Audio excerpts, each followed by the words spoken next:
talk about that because the whole co-writing thing, it works for some, doesn't work for others. So I love talking about it. I've co-written with several people.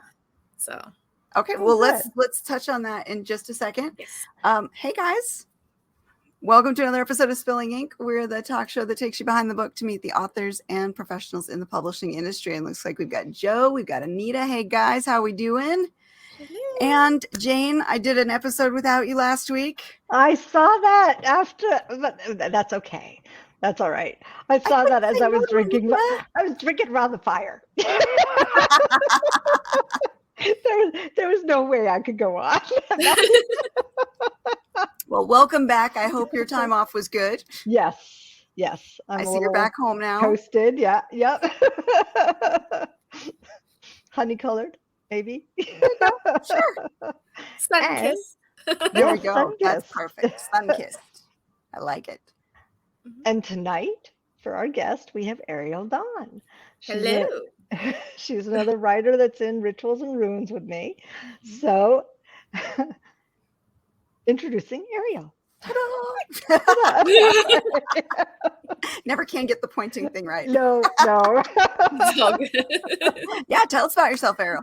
So I am Ariel Dawn. I write primarily paranormal romance, urban fantasy, and reverse harem. So yes, some of my books up here that are coming out. A Dark and Stormy Night is actually coming out on Monday. Ooh. It is part of a steamy vampire collection called Immortal Hearts through Fluffy Fox Publishing.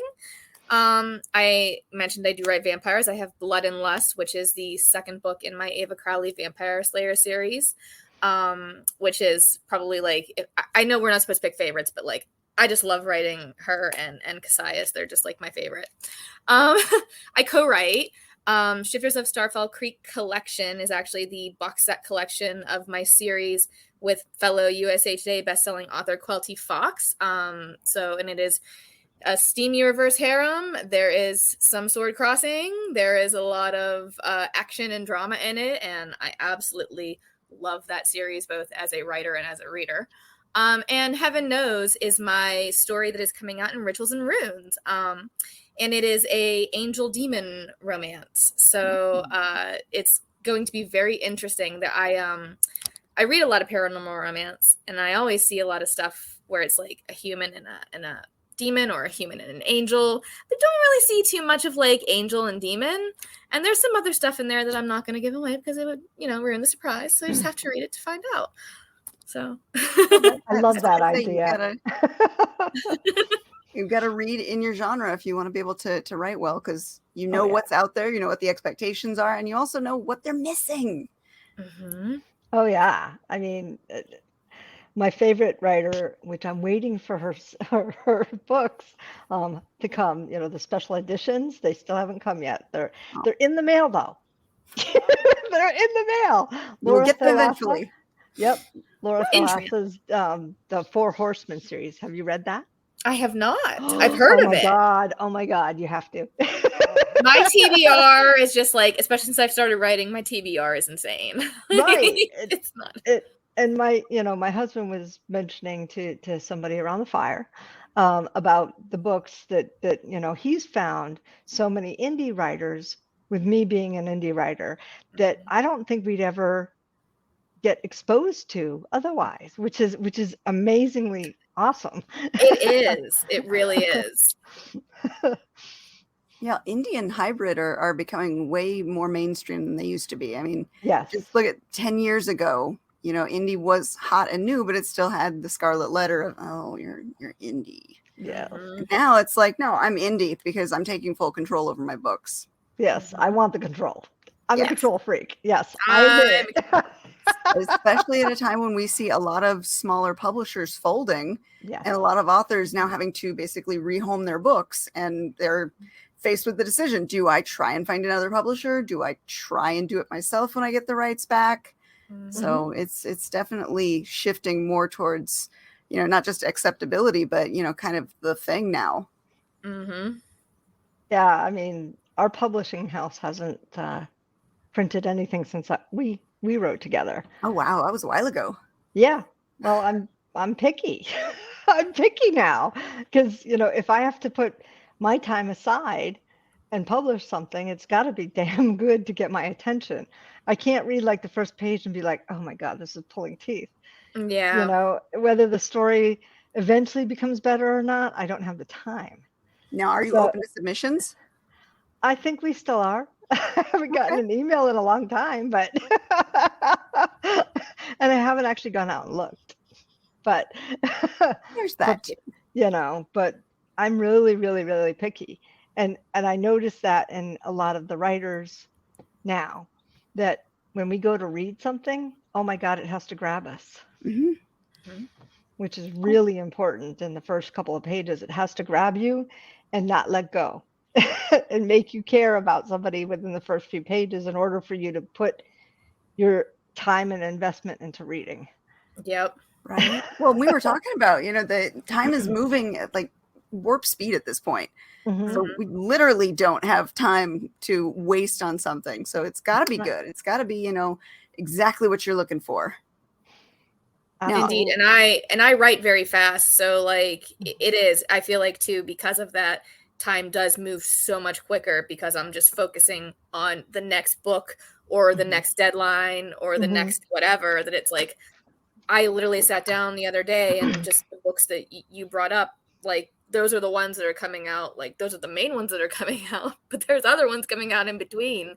Right. And I looked at it and I think I have like 2 releases a month until October. And then I have like one every week. Wow. That's crazy. A busy schedule. And it's hard to maintain too. So with writing so much, what do you do as your palate cleanser between books? So I usually try to give myself 24 to 48 hours between finishing a book and starting another one. Okay. And usually in that 24 to 48 hours, I'll go try to do something else. I'll like go sit down and read, or I'll just sit on the couch and watch some Netflix, just something completely like where I can zone out a little bit. Yeah. And for a little bit. And I don't read as much now because of the writing so much, but I do a lot of like alpha reads and first comb throughs for some of my author friends and stuff. So that's what normally I'll like sit down to read, or I might sit down and read like one of the 1,000 books from my TBR. Yeah, mine has gotten really big. I don't have a TBR like pile. I have a TBR house. Like mine's all on the Kindle. Oh, I have so many on Kindle, but like I have piles and piles of books. I have books in like literally like boxes, and I like hide them from my husband. And he's like, when my friends come over, because we'll always like swap books back and forth, he'll be like, "You take those right back." That's a good problem to have. Too many books. Yeah. And when they're not being read, they're decorations too, because a well-stocked bookshelf is gorgeous. Mm-hmm. Unfortunately, indeed. I don't have any big ones anymore. Oh. But yes, I used to have books upon books, and we gave them away when we moved. I do try to collect a few of like, from people that I do know or that I've worked with. I write blurbs, so I've written blurbs for a couple authors, and I purchased their book and it sits on my shelf. And some of my author friends who I'm just super fans of, like I will definitely buy their books and they will go on my shelf. So yeah, I do try to accumulate a lot of that stuff too, now that I am actively writing and all of that. So blurb writing. Oh, the thing that makes most of us cringe. I'm great with other people's blurbs. Don't ask me to write my own. It's not pretty. Sort of like, well, I've gotten better at them over the years. Yeah. Katie's one of the people that I send out. I'm stuck on this. Just take a look at it, and I have a couple of people I do that with. Yeah, You need a sounding board, because it might sound good in your head, but maybe it's not hitting a target point. Right. And when you only have 200 to 250 words to use, every word's got to count. Right. And that's why I'm terrible at writing my own, because I never know like the whole story. what I can give out and what I can't give out. And I'm like, well, how do I condense this into this tiny blurb without telling everything in this story? But when it comes to other people, I'm like, tell me everything about your story and I'll write a blurb. And that's a good way to do it, because that interview style, you're kind of forcing them to condense as much as humanly possible, which then becomes a little easier to go, wait, that's an important point. That's an important point. Now this is what we're going to work with. I've been writing the blurbs before the books now. Yeah, I don't get I've that. done that. And you know, I have the idea in my head. I write the blurb. It's not exactly specific per se. I've done that, and it's almost like a loose outline, right? Yes. You'll write the blurb, and then you'll go write the story, and then you'll come back and tweak the blurb because you might have gone off the rails in the story. Oh yeah, I've done that. Yeah. Oh yeah. Yeah. I've been doing that quite a bit lately. You know, the latest book I'm writing, I wrote the blurb because I had to get the pre-order out there because the other books were already out there, and I'm like, oh man, when am I going to write this one? Because I didn't really have the full series. I did, but I didn't. Yeah. You know, I had general idea and I just ran with it. So do you outline, or are you just a pantser? I'm somewhere in the middle. Okay. I'm definitely a pantser at heart, but I've been trying to, like, at least now I make like a loose outline, which basically sometimes looks like just a couple notes, and then other times it looks like, okay, I want to say this in this chapter. So it just kind of depends. I opened up a outline the other day to start one of the books that I'm working on, and I thought I had outlined more, and all I had was literally a cast of characters, and I was like, wow, this is the outline. That's all you need. I did a full outline for a book, you know, because I think I took an outlining course or something like that, or had to do it for a course. I have this full outline. I haven't written the book because it's almost like that magic is gone. And I'm like, okay. Yeah, but I've stepped back. It's been a couple of years, so now I think I'm going to write that and get that out. You know, it should be fairly quick. And I always say writing is kind of like watching a Netflix show, right? Yeah. Like where it's like, oh, I can't wait to see what happens next, but you literally can't wait to see what happens because you haven't written it and you don't know. Right. Exactly. And you know, I'm writing now, you know, the piece of, okay, where I'm going next, and I'm doing the bare bones stuff, but it's like, okay, I know I'm going to have to go back and rework this because it's just boring to even me. Oh, no. But I have to get from here to there. Yep. Is that the one you sent me the first chapter on? The prequel chapter. Sorry, not the first chapter. Yes. The prequel chapter I did fine on. Yeah, that was good. But it's the rest. Oh, such a good start, though. It's, you know, I wrote a really tense scene, and now I've got to get to the next tense scene. The transition. Yep. See, now that was where you and I were really good with the co-writing, because we were able to hopscotch over each other, and she would write a scene, I would continue it, and then she would continue for me, and we didn't run into those roadblocks because as soon as she would run out of idea, I had the next idea, and then she had the next idea. It worked really well. Yeah, it's co-writing is one of those things, like, everybody writes so differently, right? Yes. And I've written with several different people, and they all kind of have their own way of doing things, and I tend to like adapt a little bit, kind of like to what they do, so that I can blend myself into that. But yeah, when I wrote with Quell T. Fox, when we wrote our reverse harem series, Shifters of Starfell Creek, it was often like that, where it was we contrasted each other very well with how we wrote, because a lot of times I was not necessarily the big person with conflict. And she said on podcasts, like, I would try to go in and make everything nice, and then she would go in there and she would conflict it up or give some angst or whatever. And that balance, it was always like, kind of like, Ariel, this is going to happen, but we need to push it. Okay, well, now you can go in and, you know, you can sweeten the in between. Yeah, it's definitely, I feel like co-writing definitely helps push me as a writer by learning and experiencing how other people write and working with them in that aspect to strengthen my writing. So sounds like you've got a good personality for it too.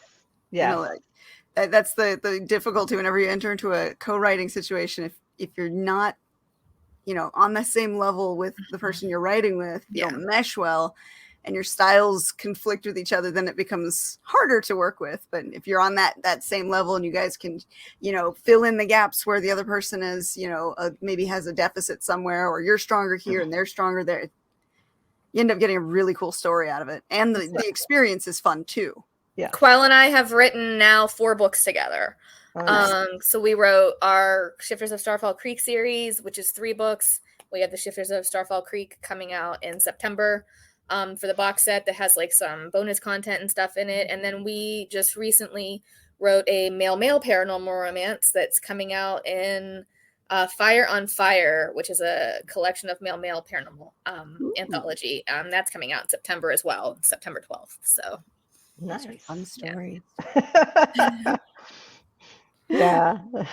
I can't wait to write with Katie again. So it really is like magic when you when you find somebody that you work really well with. So yeah, it works. It works. It out. Yeah, we talked out some things. There were some things, we didn't have a lot that we were in disagreement. There's only one. Yeah, put down.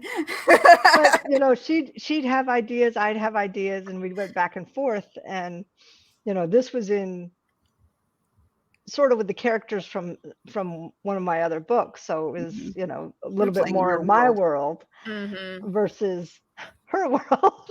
Yeah. So but she had ideas. It was fun exploring demons and hell and stuff, because I don't generally write that, so that was fun. Oh yes, yep, and death. And fate. Yep. I loved it. We had a lot of fun with that one, and like you said, we had ideas and we bounced off of each other. We rarely ever disagreed on something, and even if we did, it was so minor that you want to do this? Okay, sure, we'll just do that. Yeah. Yeah. Who came up with the cursed cat? I don't remember who came up with it. I don't know. Who came up with the name? I think we bounced it back and forth and said, oh. It was one of those we need a sidekick character, not a human though. We need something snarky cat. Smoke.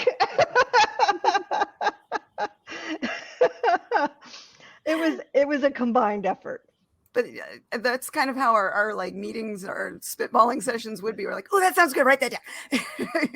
Yep, exactly. And it always helps. No, I know, because that's exactly how it was always kind of chapter by chapter when writing with Quell. And then I'd just be like, all right, let me add this to the doc and note down all the ideas and things like that. And, the writing style I was worried about because my first draft style is very bare bones. Almost, I don't want to say it's just screenplay but it is almost that bare bones of strictly dialogue, no descriptions. I'm literally writing as I hear the characters talking. So I was like, I hope she doesn't mind that. That's my first draft looks so bare, but we worked out really well. But that's what revisions and editing and stuff is for too. And I think that's that's the other part of co-writing that I feel sometimes when people will ask me for advice on, co-writing, I'll say, not only do you have to kind of gel with somebody as a writer, but you also kind of gel with them as an editor. Because you're going to be editing each other's stuff, or making changes to each other's stuff. Oh, yeah. So, and for some people that, they don't want their stuff changed, know? Right. I think that's we called it layering. We went through and layered. I think we did it three different or 4 different times after that first one. Yep. But the jumping and we would write scenes ahead because when we were stopped, that's something she taught me. Is to jump ahead and write scenes and the bare bones stuff. Some of that stuff has made, believe it or not, my writing faster. Yeah, when you have to kind of puzzle in sometimes. Yeah. Yep. And you're oh God, I have a scene that hasn't happened for 5 chapters yet, but I need to get it out. Right. Exactly. It's okay, if I'm stuck here and I have something in my head, write it down. And that has helped so much. And then you have to do the transition between. You do eventually figure it out though, even if you feel there's no way I'm going to get over this hurdle. and then you write the other stuff. You come back, you're like, oh, that was easy. Hold on. Oh yeah, exactly. I have a document. I call it the cloud of scenes. Ooh. And it's stuff that's like written a little bit like out of context, because sometimes I'll get an idea for a book either I haven't written yet, or a book that I'm working on and it doesn't fit in quite yet. So I'll put it in the cloud of scenes. And then other times I cut things from books and I put it in the cloud of scenes. Yeah, so because just because I might have not used it for that doesn't mean I can't repurpose it. Yes. And it might not fit in somewhere else. So I call it the cloud of scenes. It's all like little stuff that needs to be pieced in somewhere, somehow. I love that. I love that. I've got a folder on my drive that's called Stories in Progress, and it is just filled with random snippets from, whatever I've cut and saved, because I won't delete it, because it, like you said, might need to use it on a different story. And I've done that. So, yeah. Yeah. Every cover that I have has a Word document with the title name in it, under my work in progress folder. So organized. And it's numbered of what I'm going to do now. That is, renumbered very often, organized. Very often because I do that, and there are notes in them and things like that. Oh, I think I want to do this. But it's just like, the renumbering thing is fun, because then, when I put it to my shared drive, I have all of these new documents that are different numbers. I'm much more organized when I write with someone else than when I write by myself. When I write by myself, it's just kind of like, oh, yeah, okay, I think I have this somewhere. But when I write with somebody else, I have like itemized lists and like information docs and stuff, almost like series Bibles. But like when I write by myself, I have none of that. Yeah, I have like bullets, if I'm in, writing, and my outline is like maybe 6 bullets. But as I'm going on, I'm like, oh, I want to do this. So I put a bullet at the end. And God forbid if I ever publish those instead of the real thing. Oh, God. The crazy I have a feeling notes. You can still make it work. Yeah, the crazy notes. These are the crazy notes. Yeah, I like that she's organized, because I'm so disorganized. I need that babysitter, that accountability person to be like, hey, where's the stuff? Yeah. And sometimes just the pressure I put on myself, knowing that she's already written her X amount of words for the day and I haven't written anything. I'm like, I can't not turn something in. Jane will be mad at me. I'm not that bad. No, but I put the pressure on myself, so it's good for me, because it forces me to step up a little bit. Yeah. Like today, I wanted to read, and I'm like, no, you have to put that aside, and you have to get some words written, because you haven't, you've been on vacation. Yeah. I've attempted to try to get stuff on my Facebook group, but I've failed miserably at getting it done in the morning. But it's just like, okay, now you have to write. So it's like, do you have like a preferred time that you write? Like no. On schedule? No. I usually write at night. Yeah, well, I work during Monday through Friday. I have an office job, so until 5 I'm writing, and then I eat dinner. I mean, I'm working and then I eat dinner, then I'm writing during the week. On the weekends, depends on what we have going on. If I don't have anything going on and we're not at the beach, I'll write. If we're at the beach, I'm sitting out on the porch in the sun, just chilling, watching the ocean. I find I write best when it's like 9-10 o'clock at night, and like especially like my husband goes to bed or something, then I can like stay up till 1. Usually I stay up till like about 1 or 2 in the morning, and that's when I get most of it out. I can't seem to write during the day. My job, I usually work in like the afternoon. So during the day is when I usually do a lot of my more administrative tasks, the marketing stuff, the promotion, like all that stuff. And then when I have at least like a couple hours at night after husband goes to bed or before I go to bed, that's when I write. Yeah. I try to get in 1,000 words a night if I can. That's a good goal. That's my goal. That is a good goal. Yeah. And normally I can do it in a couple hours. So like 7 to 9. But that's when I'm not playing on social media. My God, I know. I will start using the cold turkey because it locks your computer out. All you can do is type. And if I set the timer and give myself 30-minute, sprints, it's like, okay, I can do this. I can sit down for 30 minutes and not be distracted and get something done. And amazingly, the word count does add up quickly doing that. Surprise. Actually sitting down and writing reduces lots of words. Go figure. But still, once that 30-minute timer goes off, my computer unlocks. I'm like, I'll just check my email. I think it depends on how connected I am to what I'm writing too, because there are certain characters, like I mentioned earlier, I love writing Ava and Cassius. Anything in their world just comes so easily and smoothly. But there's other times I'm writing stuff and I'm like, this is gonna take a minute, Yeah. It's I still like the characters and I'm still connected to them, but it just takes a little bit more. It's not as fluid as it is with writing. When you get to those scenes, like the ones you're dreading writing, something's got to happen. You're not 100% sure how you're going to make it happen, and it's not exactly a fun scene. Got to sit down, got to do it, got to make it through the scene. Those are the hard ones. I have a harder time with the third book in a trilogy. Oh, okay. Probably because there is this is the end of the series. Yeah. And I definitely noticed that when I'm done with a series, I have to take a few days because I have a mourning period. It's really weird. Yeah. No, I completely understand. When we finished wrapping Hollow's Legacy, which was the last book in the Starfall Creek series, it was I was emotional because that was my first fully completed series, but also I had gotten so attached to the characters and I was like, oh my God, it's over. But then I'm writing bonus content, so it's still not over.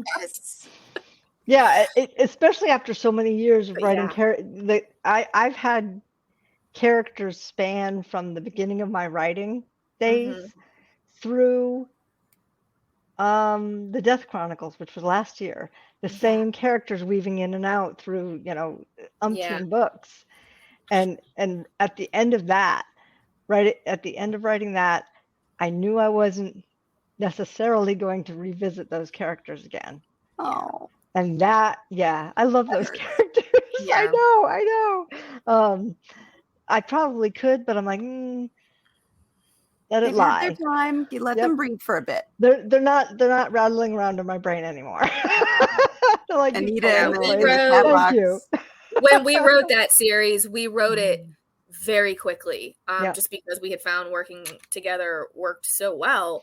And immediately when we wrote the first book, we knew that it was definitely going to be more than one book because it was only supposed to be one book, and it turned into a trilogy. So by the time we did get to it, because we started the first Hollow's Sunrise came out in August, and then we wrote and released Sunset, which came out in October, and then Legacy came out this past January. Wow, okay. So we wrote them and released them fairly quickly. So by the time, and we were writing all through that, by the time that it came out, I was just like, oh my God, it's done. Oh my God. I'm going to miss them. No. I'm going to miss them. Did you see over here what Anita's saying? If she's stuck, she just kills something. Yeah, I know. When in doubt. I thought you would appreciate that, Jane. Yes, I do.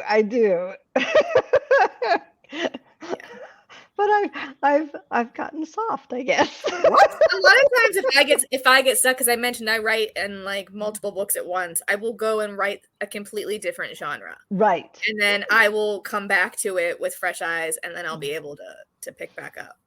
Yeah. I'll go from writing a monster reverse harem to I also have another pen name where I write clean romance. So I'll go from one to the other and then come back. Yeah, a little palate cleansing by switching stories. Yep. Yeah, I have to write a fairy tale romance, and then the third book in the Shades of Night series, which is urban fantasy paranormal romance. So they're the vein is kind of close in this one versus the last one with my dragon books. That was definitely urban fantasy, and I was writing Jasmine, which is the book in Rituals and Runes, at the same time. So that was another fractured fairy tale. So that came easy. Belle came easy. The one I'm writing now is Hook. It's it's coming a little harder. But it's summertime. That was the blurb you sent over. Yeah, you liked it? Yeah. I commented on that one. Yes, you did. Yes. And I incorporated it.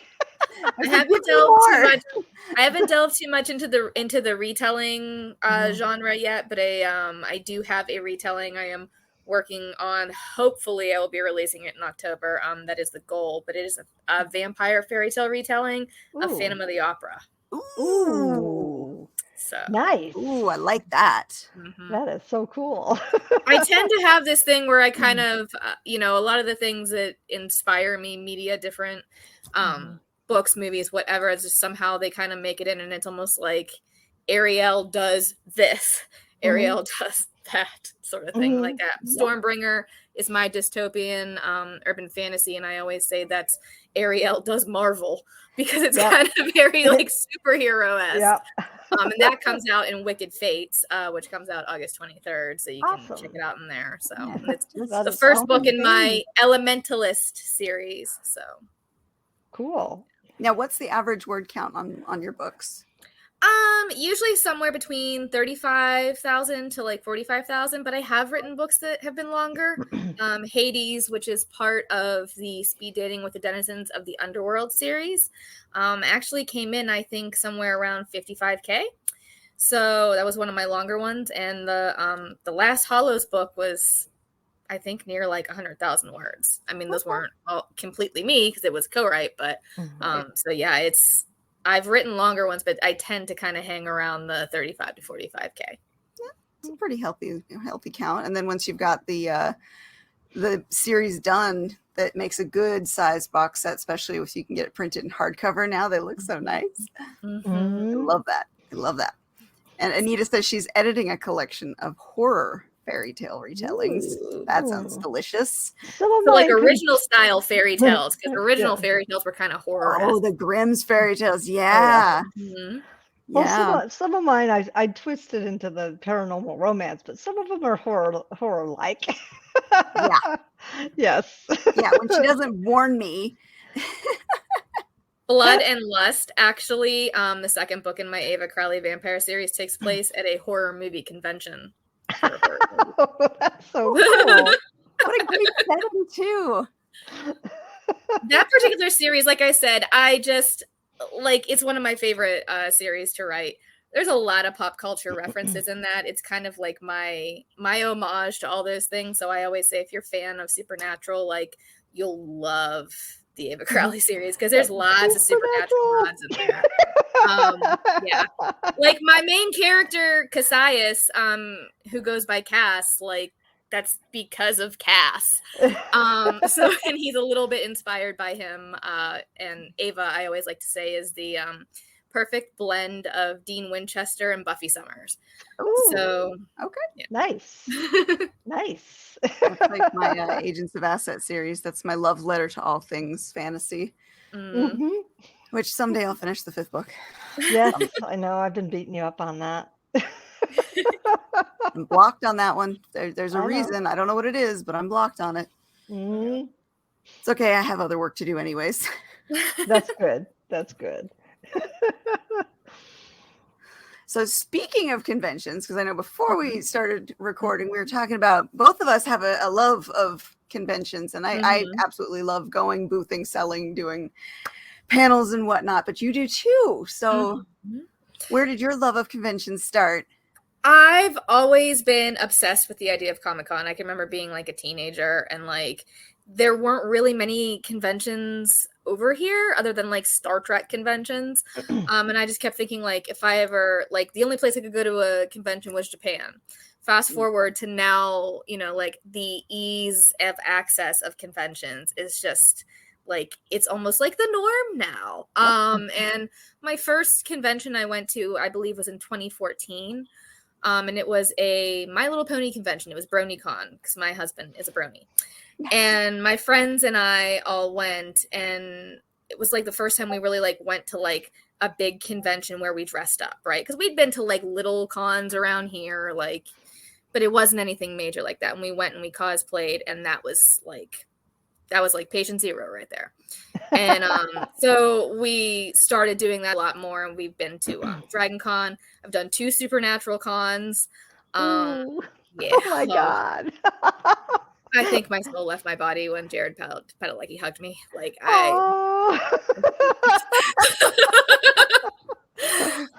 but yeah, Dragon Con is like our big convention that we really like to do, and we've done quite a few times. And cons have always been kind of a big thing for me and my friends, and I have so many fun stories from just conventions alone, and just the people and meeting the celebrities and the different things that I've cosplayed as. I primarily like to cosplay as Disney princesses.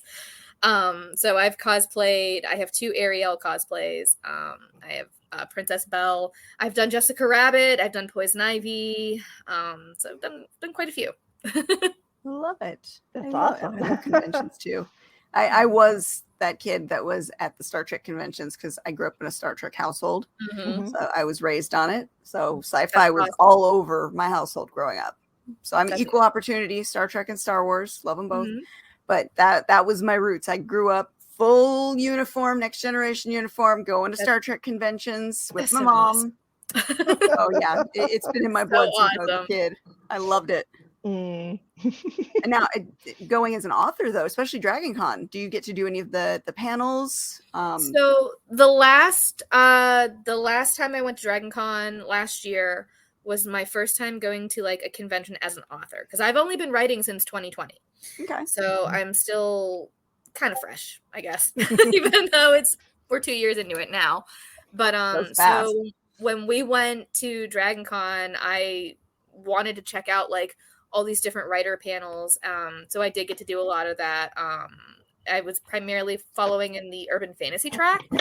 So I did a lot of panels that had like Patricia Briggs and Jim Butcher and Kimbra Swain. And so it was very, very eventful and very helpful, and just really cool to sit in there and have these kind of discussions about magic systems. And I did like a couple workshops, and I definitely would love to go back to another convention and do more of that type of stuff. I even did, I think like it was a TikTok panel that they had there on like, just like creating content and stuff, and how not to get burned out while you create content sort of thing. So, but that was my first time going to like a convention where I did more of that stuff than the strict, fandom based stuff. So, but it was fun. Those are super, super fun to go to, especially because with Dragon Con, it does blend the two. You do get the regular fantasy convention, but you also get the author side of it, where you can really, drill down nuts and bolts, take some good classes, meet with authors. I mean, it's really cool. If I lived on that side of the country, I would be signing up every year. Yeah, it was definitely a whole different con experience than the experiences I've had before, which both are equally fun, but it was definitely a lot more sitting in panels and like taking notes and like just trying to like soak up all the amazing feedback that they had. So, and of course, speaking of, you know what I'm going to say, speaking of conventions, it's almost time for Combat Con. Ooh, coming in 2 weeks. And we and the writers have finally finalized all of our scheduling. So we have a 4-day intensive where we're going to be teaching how to write, what to write, how to employ conflict, all the good stuff. And the scenes that the students will be writing in those classes with us will be filmed and showcased at the event. It's going to be an amazing weekend. And that's 2 weeks away. I can't wait.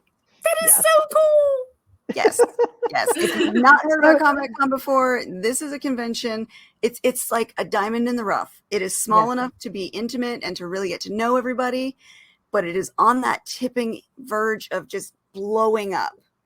And it's one of those conventions that, not like a typical Comic-Con, this one does have its theme. It is about combat. And I know a lot of people say they see the swords and stuff and they go, oh, so it's a LARPing convention.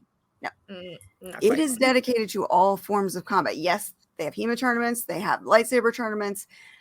They also have about 200 or so classes going on throughout the entire convention, where you can try out various different styles of combat, sports nutrition, training, different forms of yoga. They have longsword yoga. I can't wait to do that one.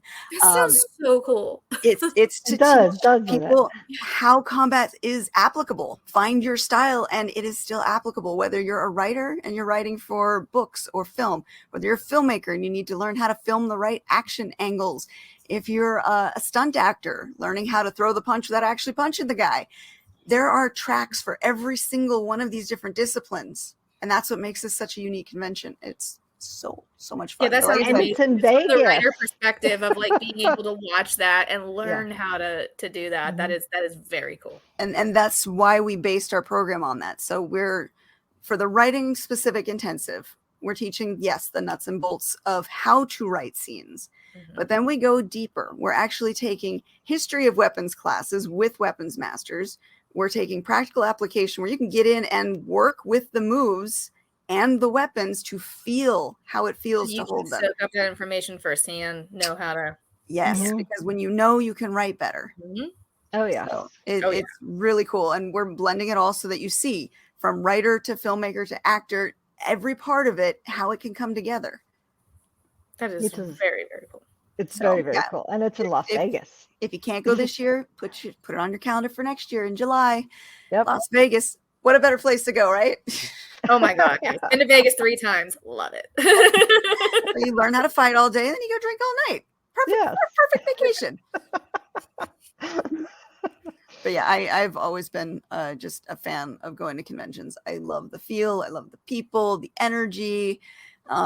These last 2 years that we weren't able to go to conventions, I missed it so much because it was like a connection point, a touchstone. You go so many years in a row, people remember you. They come back and go, what's the next book I haven't gotten from you yet? I mean, it's just. It's a completely different experience. And I've always said, just conventions in general are not for the faint of heart because they're not like these very relaxed scenarios. They are high energy and and lots of people, and if you get claustrophobic, that's a problem. yeah there's definitely sometimes you just gotta go sit in a corner and just be like, I need to box myself for a minute. But yeah, it is, there is nothing like the experience of that high energy and the sharing of the fandoms, and it's just something else. It really is. Mm-hmm. That's one of my favorite things too, when I'm doing a booth and it's always awkward to cold call somebody or to try and reach out to somebody who's just passing by and, hey, buy my book. You don't want to come across as a used car salesman. But when you go to these conventions, they're literally wearing their fandoms out for everyone to see. So it's no longer, hey, buy my book. It's, oh my God, I love that show. And then you've got that connection point organically. And you build that relationship based on the mutual connection you've got. And it just feels so much nicer. I don't know. I like it. Yeah. So yeah, I really missed him. And then I did Phoenix earlier this year, and I will do Las Vegas Comic-Con in September. Oh, it's so good to be back.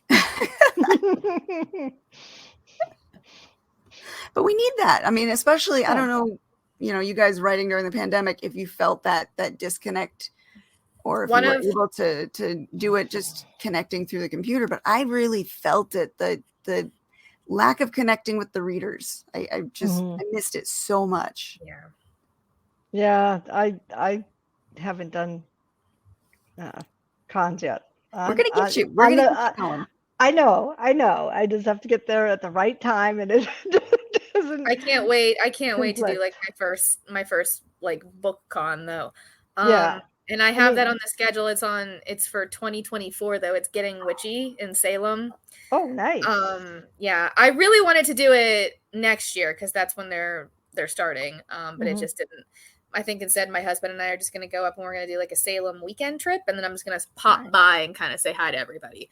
But I'm really, I can't wait to do more signings and conventions as an author and really connect and engage with readers.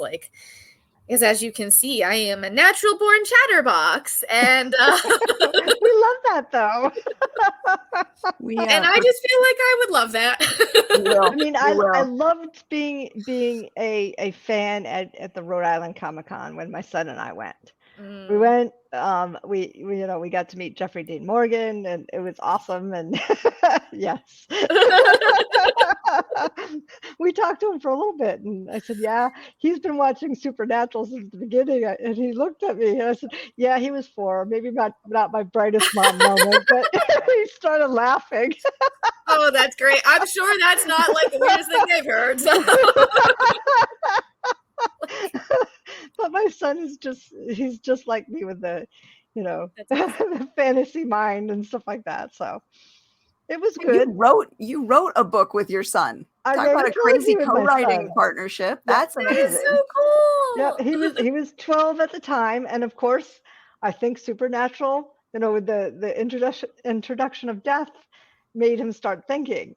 Oh my God! And is that not one of the most epic introductions yes.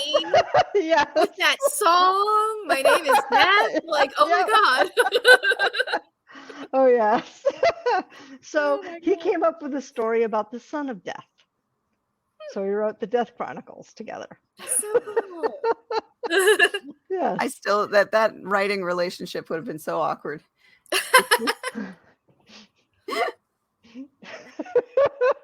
I couldn't have written with my parents. I don't know. I made him turn red, 3 shades of red a couple times, Oh, that's great. in the story, the characters kiss. I said, well, how did he feel? He goes, I don't know. Okay, well, what did her hair smell like? He goes, I don't know. I don't go around smelling girls' hair. And I looked at him. I said, well, maybe you should. Oh my God. He's like, I was like, no, Mom. You're not wrong. That is great. Oh my God. Yeah, but he eventually came, started thinking. I said, you got to involve the other senses. You can't just say they kissed. Mm-hmm. How did he feel? What was he thinking, and all of that stuff. So I got him to really dig deeper and get the emotional connection there. But he learned a lot from me. And he's still talking to you too. So I mean, yes, that's always a fun. He still visits me. He still wants me to look at his writing. Oh, that's awesome. See, that's a sign of respect right there. Mm-hmm. He knows you're going to give it to him straight, and he still invites the pain. Yeah, he says he's written some scenes he doesn't want me to read. And I'm like, are they sex scenes? He's like, yes. I'm like, okay. He's like, yes, and this will land me in therapy if you read them.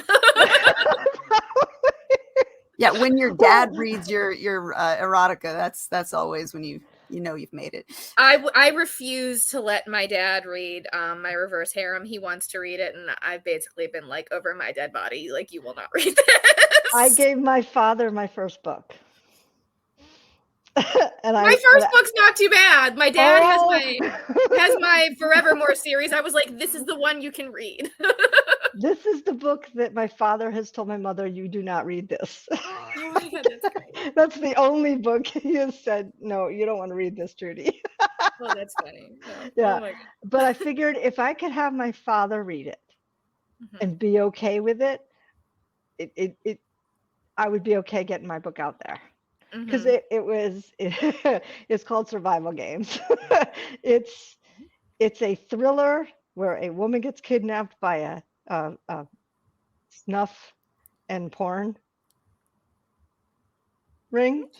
So there you go. Yes. And he's like, has a lot of sex in it. He goes, but the story guide kind of dictated that. You're like, there was a reason. Yeah, exactly. But it was I'm sure it was hard for him to read, but he gave me constructive feedback. So was writing like the steam and the sexy stuff always been easy for you? Because I am still learning how to do it. For me, yeah. Yeah. The sex scenes and the kill scenes. I'm sure Anita will agree. Those two are probably the easier for me to write. I don't know.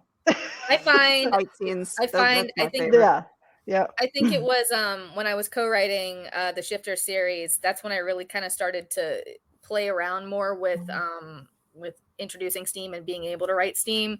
I went from not being able to literally, write certain words to all of a sudden I was writing scenes between 3 people. So it was like kind of, there was no dipping my toe in the water. It was just all of a sudden I just kind of jumped in. And I feel like ever since that, each book that I write, I get a little bit more comfortable and it gets a little steamier. But I definitely kind of normally I hover around the mid steam.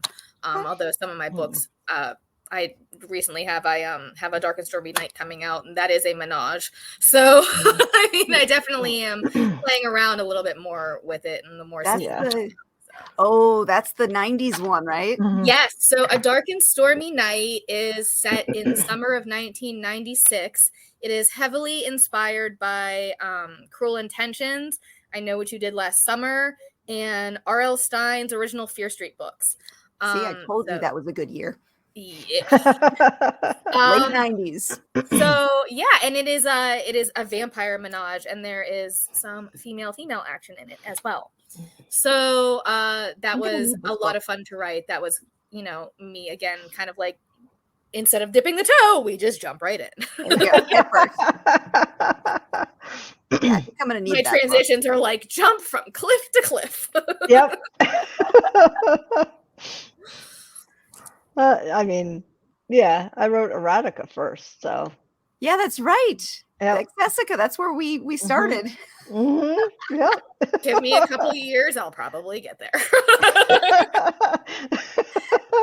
Let's talk about jump in head first. But I'll get there. Well, I was 42 when I started seriously writing, so I had dabbled in it in, high school, college, and then got married, and not so much. We needed to pay the bills, and got corporate job, and I did get paid for writing. I was a business analyst, so all technical stuff for years. It's just not, all the stories kept building up and building up and building up.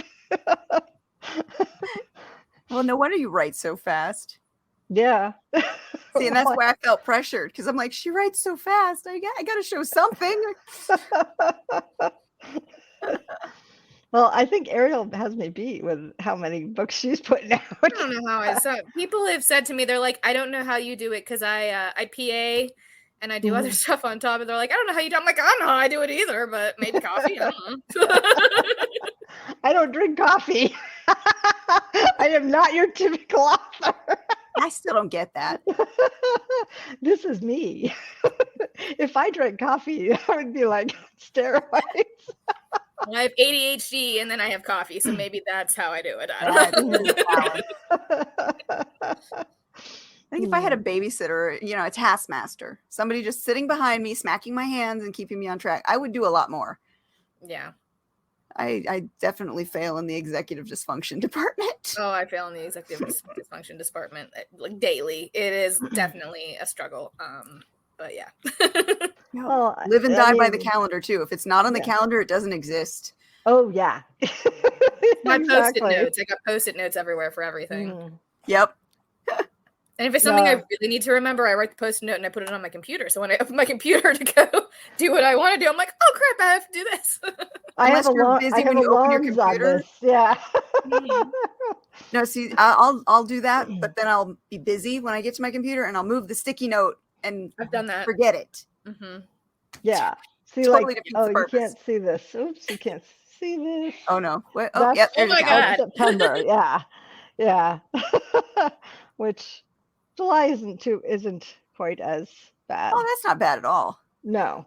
I do have a calendar. Like I have my own calendar for all my author stuff that is like separate from my calendar, like in my phone, so that I can, because I tend to accumulate things, and I'm like, oh crap, I have this coming up, right? And deadlines and all that. So it definitely is a lifesaver.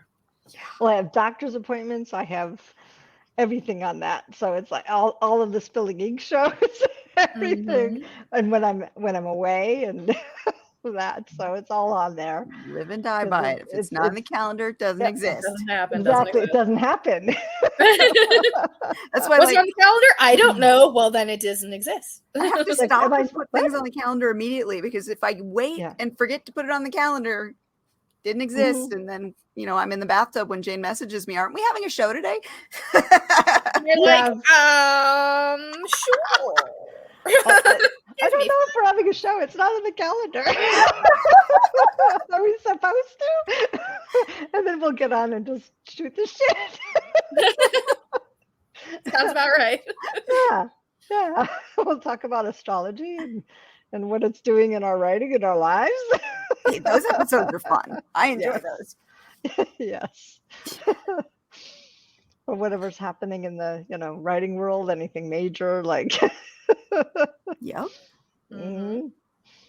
There's always something to talk about. I don't think we've ever had a time where there was just nothing. Right.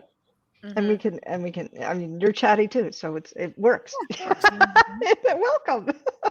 Well, I like doing this show. We don't have to have like a hard agenda. We can just have a nice kickback, hang out with our people. It's a round table hangout. Yeah, pretty much. I mean, for a while we were doing drinking with authors on Friday nights, so we would be drinking and talking. We need to bring that back again. That was fun. Yeah, that was fun. To get Jane to completely not have a filter. It happens. Mm-hmm. Oh, the last show, Ariel, I was taken out to a deck bar, and I think I had 2 wicked strong drinks, and it was supposed to be a serious show. Yeah. And you're over there trying not to laugh. And I'm trying to speak clearly because 2 drinks does me in. But I mean, it was the Women's Guide to PTSD, so it was a serious topic. So I had to curb my drunkenness. You're like, you cannot blink, you cannot laugh. Exactly. What was even funnier is she was supposed to be the host and I was supposed to be the guest. Yes. Which threw me. And the other host didn't say hell of a lot. Never done a podcast before. She was just like, wait, I have to be there? Wait, hold on. I was like, we are together. Come on. She's our marketing lady for the book, so she's part of the process. Yeah. So tipsy me had to run the show and ask intelligent questions. Oh my God. Katie said I didn't do too bad, but I was like, oh my God. The beauty of that one is when Virginia starts talking, she has so much passion for helping people with PTSD that you almost don't have to do anything. You just let her go because she's going to reveal all of that passion in what she's talking about. And that just makes you want the book even more. That's awesome. But I did have some decent questions. Yes. You're like, through the fog, I had the questions. Exactly. It's like, oh my God, why did you guys do this to me? And then I went out to the fire and had some more. Another drink. As one does. Yes. You got to celebrate your win. Exactly. Speaking of panels coming up, next Friday, JD Estrada put this one together for the Authors Writing Conference. We are going to be doing a panel. Anita's going to be there. I'm going to be there. It's going to be an interesting topic. We're talking about keeping your voice through multiple books that you write in multiple series. So that's going to be a fun conversation. I will put the link and all that information in the show notes after we're done here. As usual, give me 10 minutes after the show's done. For those of you who are watching this after the fact, it'll already be there. But next week, check it out. It'll be on YouTube. It sounds like a fun topic. I like when we do get some interesting topics to dive into, and especially with a panel, you've got a lot of opinions that can go into it. So I like that. Yes, and JD is awesome. Yes, always. Yes. Always. So what do you have? What's the next book coming out for you? The Dark and Stormy Night? A Dark and Stormy Night comes out on Monday. Yep, I need that one. Yep. Followed by Blood and Lust comes out August 9th. Shifters of Starfell Creek comes out September 6th. And Heaven Knows comes out in October. Did we talk about who does your cover work or how you pick the covers for your books? We did not. I have a couple different designers for my covers. So most of my Forevermore covers and the Shifters of Starfall Creek covers are done by Leah Taylor at Love Drunk Pre-Mades. And she also did Heaven Knows. Dark and Stormy Night was done by RJ Creatives, and the Blood and Lust covers, the Ava Crowley covers, are done through Naughty Nights Press, my publisher. So I'm loving that gritty 90s feel that goes with that Dark and Stormy Night. I really like that. I love that cover. Like I just and RJ knocked it out of the park. I gave her some images and I said I really wanted a 90s feel to it. I gave her like, because I have R.L. Stine Fear Street books. They were some of my favorite books to read like as a teenager. So I sent her some of the covers and I said I don't want this exactly, but I want it to feel kind of in that vein. Yeah. And she did. She just knocked it out. She did a fantastic job. I really I like the way it looks. It's definitely got the feel, the muted color palette. I dig it. I think it looks cool. Thank you. And of course, the Blood and Lust. That's another one I'll have to add to my TBR because that's right up my alley. Oh, that one is. It's been a little bit of a long-awaited sequel because Blood and Bones came out last October. Okay. And so this is the sequel to that, and it is a scorching sequel. Like, oh god, it is so good. It is so good. It is so hot. And Jane, how about you? What do you got coming down the pipe? I have releases in October, so I've got Rituals and Runes. That's the set we're in. Okay. I have and on the same day. Oops. I have Tainted Mind. Is that one of these? Yep. The third book on October 4th. And then on October 11th, I'm shooting to have Hook. Ooh. Yes. So, all right. So by June of next year, I think that's the time frame, I'll have the hardcover Fairy Tale 1 through 10 series. Ooh. Wow, that is so exciting. Yep, I'm getting a special cover from Cora Graphics. Love Cora. Oh, she does good work. Yes. Did you see the ones she did for John Mayberry? No. She did the Ghost Road Blues. Oh, yes, I did see those series. Yes, she did that. Yeah. That's her? Yeah, that's not her normal style. No, it's not. It's beautiful. Wow. Yeah, I would have never thought Cora did. Not that she's not talented, but that's not typically the style she goes for. Right. You can find someone who's versatile. That is, Yes. Across all different genres. That is so cool. Yeah. Yeah, those books looked cool. I saw those popping up on my feed. I'm like, wow. Yeah. My TBR list is getting way too long. Mm-hmm. I love my cover artists. I have a few now that I religiously I have very few. Like I have maybe like 4 or 5 cover artists, and they're the only ones I basically go to. Not that I haven't used other people, but primarily I stick to those because I just like their work and always feel like they're on spot and great to work with. So. Right. Somebody you can work with that you connect with, use them. Oh, and hard to find ones that are perfect for you. So when you do find those magical unicorns. Yeah, Anna Cruz did these for me this month. Are you ready? Uh-huh. Are you all ready? Yes. Let's see. Drum roll, please. Dun dun dun. Wow. Yeah, this first one was a pre-made, and then she did Rogue Shadows and Crown Shadows this month. I just got Crown Shadows. Yes. Those are pretty. I love to see the covers of a series when they're together. They just look so good, Oh yeah. I like it. I like it. She did a stunning job there. Mine pales in comparison compared to y'all. But next month, PTSD, Acknowledge and Heal, our Women Focus Guide to PTSD is coming out. That is awesome. Which is awesome. I'm excited. We've been working very, very hard to get this one finished. And it's been an interesting journey doing it. It's not exactly, like writing fiction. We put our characters through hell. Yes. But writing parts of that one were like going through hell because it was very triggering because you're reliving some of those traumas that you recognize. So But if it helps people, it's worth it. Absolutely. That's the goal. So that was the book I was, tipsy interviewing. But they did a fantastic job too. Yes. Yeah, super, super serious book. Yes. Oh, well. And Jane with the giggles. I love it.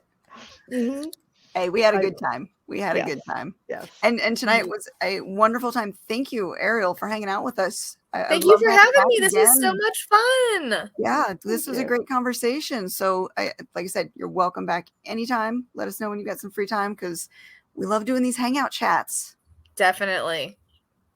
And for everyone else out there, I believe we're back next week, and then we're gone the week after. So the 23rd, you're at Combat Con, and I'm at a wedding.